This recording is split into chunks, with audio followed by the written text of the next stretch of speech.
In this video, I have a question from Instagram.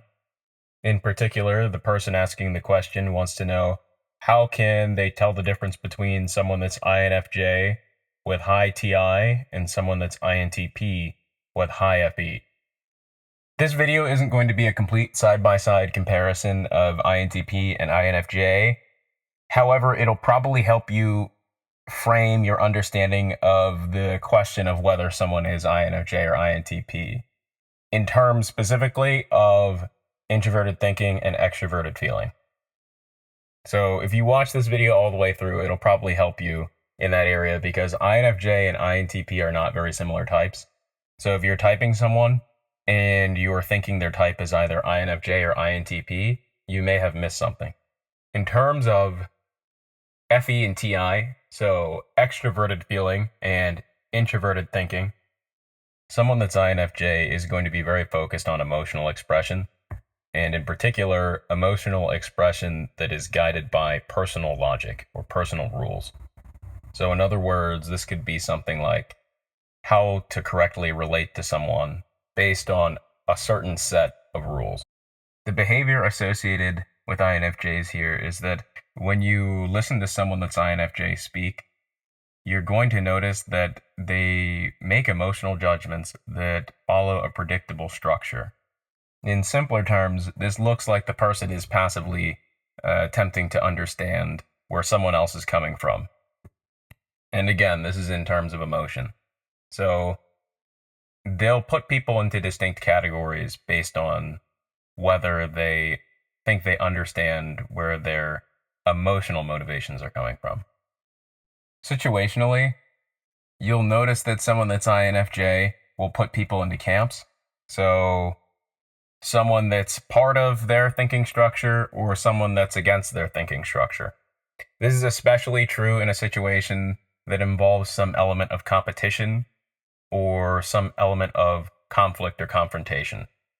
By contrast to someone that's TI dominant, someone that is INFJ is going to have their personal rules and their personal subjective logic in closer proximity to their relations and how they're going to be talking to someone, or whether they decide whether someone is on their side or not.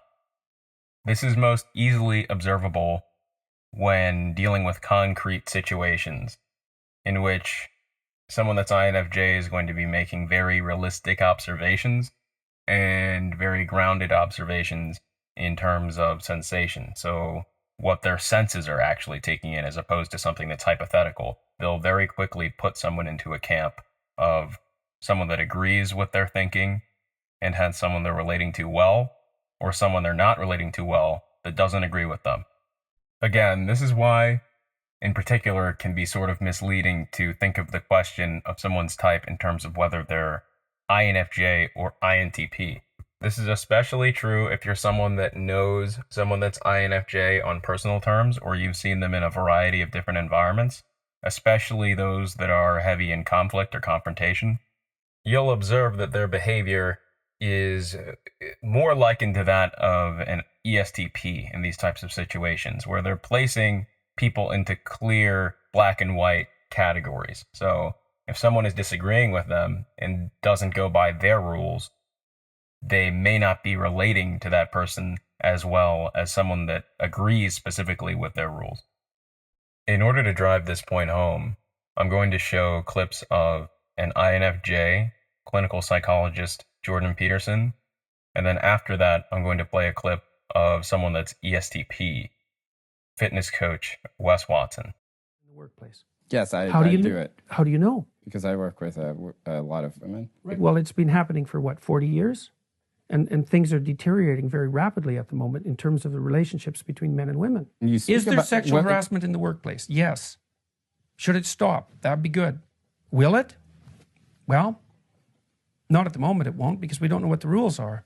Do you think men and women can work in the workplace together? I don't know. Without sexual harassment? We'll see. We'll see. How many years will it take for men and women working in the workplace together? More than 40. To get a sense. We don't know what the rules are. Like what? Here's a rule. Don't How about no makeup in the workplace? Why would that be a rule? Why should you wear makeup in the workplace? Isn't that sexually provocative? No. It's not? No. Well, what is it then? What's the purpose of makeup? Some people would like to just put on makeup. Why? I don't know why. Why do you make your lips red? Because they turn red during sexual arousal. That's why. I was one of these people. I was one of the top people like this, looking a certain way, acting a certain way, but truly being soft on the inside when I needed to be hard, when I needed to be a real man. So as I saw this going on, I would consistently push my people to be their strongest. I would create assets around me because that was the only way I was getting out of that situation alive. In a situation like the pen, Cali inmate, GP, you're falling if your people fall. If you go down, I'm going down with you. So I have to create strengths upon everybody around me. I have to expel their weaknesses.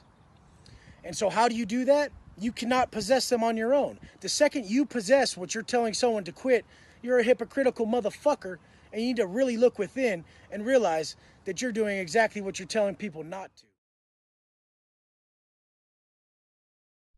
By contrast to someone that's INFJ, someone that's INTP is likely to have a very intricate personal logic with very strict rule-based reasoning structures. In other words, someone that's INTP is really going to show off their reasoning in hypothetical situations or very theoretical situations in which there's not much concrete observation to be made or had.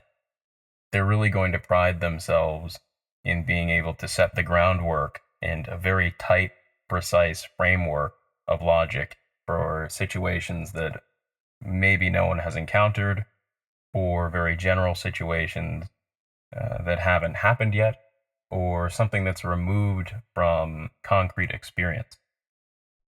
Although someone that's INTP can give the impression that they're very detached and that they're theoretical a lot of the time, their logic is going to be grounded in social awareness.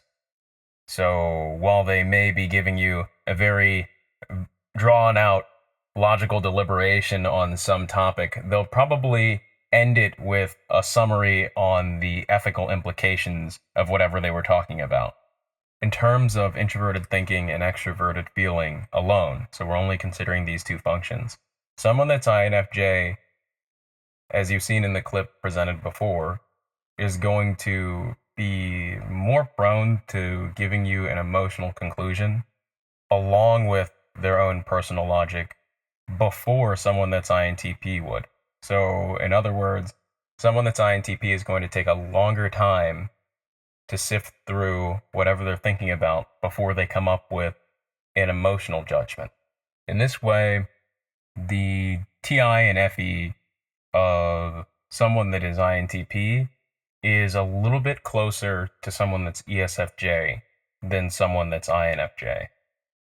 And when I say this, specifically, I'm referring to the observation that you can make in that the judgments in terms of personal logic and how someone is relating to other people for ESFJ and INTP are going to be a little bit more separated and with respect to someone that is INFJ or ESTP, in which their relations and how they're going to be speaking to someone in emotional terms is going to be a lot closer to their own subjective, logical motivations.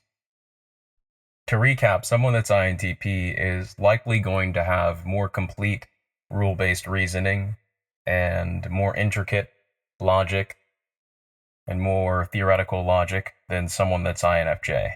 And this is going to be evident in the frequency of emotional judgment that you're going to notice when you're observing someone that's INFJ by comparison to someone that is INTP. To demonstrate these facets of behavior that you can expect from someone that's INTP, I'm going to be showing a clip of Eric Weinstein, who is a mathematical physicist and economist, as well as ESFJ actor Henry Cavil. Mathematics, what the buggy whip was to the car, actually. I'm wondering what your thoughts about that were. Well, there's certainly beautiful mathematics that show up in economics. No one would denigrate the fixed point theorems. I'm thinking about the way of casting arrows and possibility theorem as a topological obstruction. So economics is no stranger to beautiful mathematics.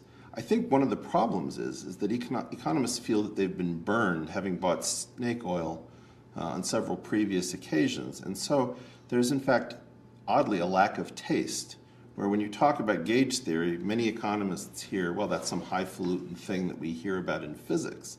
They don't see it or understand it as a version of the differential calculus, given that the marginal revolution really is a description of the penetration of differential calculus into economics as marginal thinking. You are, like, there must be so many actors watching this show and watching this couch, and like, Hollywood really messed with your head. I mean, they nearly gave you the big gig so many times. Yeah. There was, I mean, Superman was one of them. Oh, the first time around, yeah. Yeah, Bond was another one, and now I want both. I'll show them. Take that, Hollywood. Yeah, essentially, I got close to a bunch of stuff and didn't get it, but it's funny that people think that that's a bad thing, where in Hollywood, everyone's auditioning, or in the acting industry, everyone's trying to get a role, and they're not necessarily getting them. And so to get an opportunity to be in the limelight by missing out on the big roles is actually a good thing, as opposed to a bad thing. And I count my lucky stars for each one of those. Okay, you're turning it into a positive. It still sounds quite shit to just lose jobs over that.